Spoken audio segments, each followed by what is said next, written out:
Brillanti Dance, kull nhar ta' ġimgħa fit-8:30 dejjem fuq One.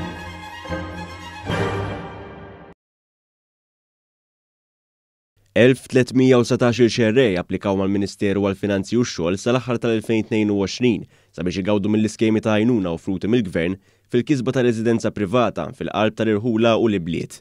Ir-rappurtat dwar dan il-Gazzetta Kulħadd hekk kif spjegat li dawk li gawdew minn dawn l-iskemi jagħmlu dan hekk kif xtaw residenza privata f'żona ta' konservazzjoni urbana bini mibni għal iżjed minn 20 sena u jkun ġie abbandunata għal iżjed minn 7 snin u proprjetà ġdida mibnija fl-istess żoni skont il-kriterji approvati mill-awtorità kompetenti.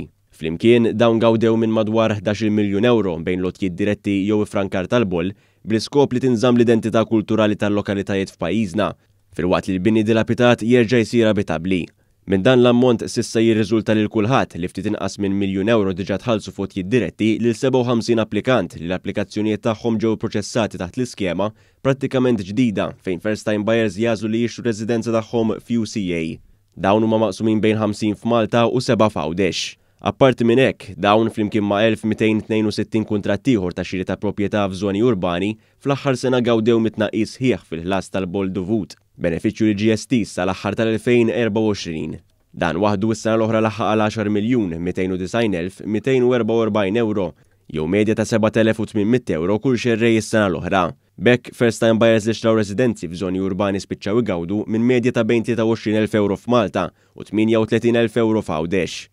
Fl-istess proċess biex il-proprjetajiet ma jibqgħux battala u jkerħu l-lokalitajiet, ma' 3,500 bejjieħ ta' bini antik jew mitluq ibbenefikaw ukoll minn ifrankar taħlas tat-taxxa relatata. Il-valur ta' din l-għajnuna jleħħaq għal aktar minn 20 miljun euro f'taxxa tal-proprjetà li ġiet frankata, li tfisser ukoll medja ta' 5,800 euro. Minn barra hekk sa mill-2017 il-Gvern diġà qassam aktar miljuni ta' euro f'otjiet permezz tal-iskema Ir-Restawra Darek fejn first time buyers ta' binijiet residenzjali skedati fi grad 1 u grad 2 setgħu japplikaw għal rifużjoni ta' 70% tal-ispejjeż tax-xogħol tar-restawr u konservazzjoni fuq il-faċċata u l-intern sa massimu ta' 100,000 euro.